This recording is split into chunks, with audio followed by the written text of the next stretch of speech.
ነብዩ አለይሂ ሰላቱ ወሰለም ትግርኛ ቋንቋ እንዳወሩ ታውቃላችሁ? እንዴት መሰላችሁ? ነገሩ እንዲህ ነው። መካ ስትጠብባቸው እንደምታስታውሱት ነብዩ አለይሂ ሰላቱ ወሰለም ወደ ሐበሻ ምድር ተሰደዱ። اذهبوا الى الحبشه فان فيها ملك لا يظلم عنده احد። ወደ ሐበሻ ምድር ሂዱ እሱ ዘንድ ማንንም የማይበደልበት አንድ ንጉስ አለ ብለው የነጃሽን ረዲየላሁ ዐንሁ ታሪክ ታውቃላችሁ ያስባለሁ። እና ወደዚህ መጥተው ነበር። ከነዛ ውስጥ ከተሰደዱ ሰሃቦች ውስጥ አንዱ ሰዒድ ኢብኑ አልዓስ ይባል ነበር። ከባለቤቱ ኡመይማ የምትባል ጋር ወደዚህ ሀገር መጥቶ ነበር። እና አላህ Subhanahu Wa Ta'ala እዚህ ሀገር ከገቡ በኋላ አንዲት ልጅ ሰጣቸው። አላህ ማን ትባላለች መሰላችሁ? አማህ ትባል ነበር፣ ግን ሌላ ስም አላት። ኡሙ ኻሊድ ትባላለች።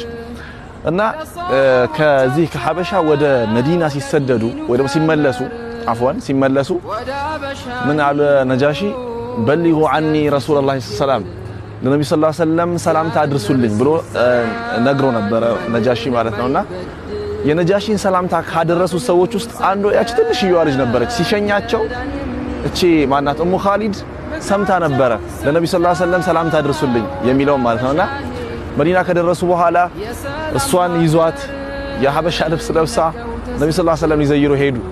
ከዛ ተቀመጡ። ልክ ነብዩ አለይሂ ሰላም ሲያዩዋት እሷን ኡሙ ኻሊድን ሲያዩዋት ጩጬ ናት፣ የሐበሻ ልብስ ለብሳለች። ሰናህ አሏት። እንግዲህ ሰናህ ትግርኛም ተናገሩ ወንድምና እህቶችም እስኪፈልጉት አገናኙት። ሰናይ ማለት ይመስለኛል። ቆንጆ ብቻ እዛ ጋር ምንድነው አረበኛው ላይ ምንድነው ቡኻሪ ላይ ሰናህ አሏት ወይ ደግሞ ሰናይ አሏት ነብዩ አለይሂ ሰላም። هذا ነብያችን አለይሂ ሰላቱ ወሰለም የህዝቦችን ቋንቋ የህዝቦችን ካልቸር በተሸናፊነት ስነልቦና ሳይሆን በአቃፊነት ስነልቦና ያደርጉ ነበር ማለት ነው። ለምሳሌ ሰና ወይ ደግሞ ሰናይ አሏት የለበሰችውን ልብስ አይተው ማለት ነው። ቆንጆ ማለት ነው።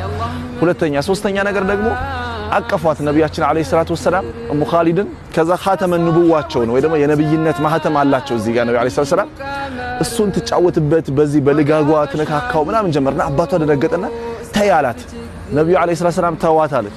እንደውም አበስብሽው ተጫወችበት ምናምን አሏት ነብያችን ሰለላሁ ዐለይሂ ወሰለም። ዱዓም አደረጉላት ነብዩ ሰለላሁ ዐለይሂ ወሰለም እና ረጅም አመት ነው የኖረችው ወደ 120 አመት ኢትዮጵያ ውስጥ እዚህ ሰሜን ኢትዮጵያ ተወለደች።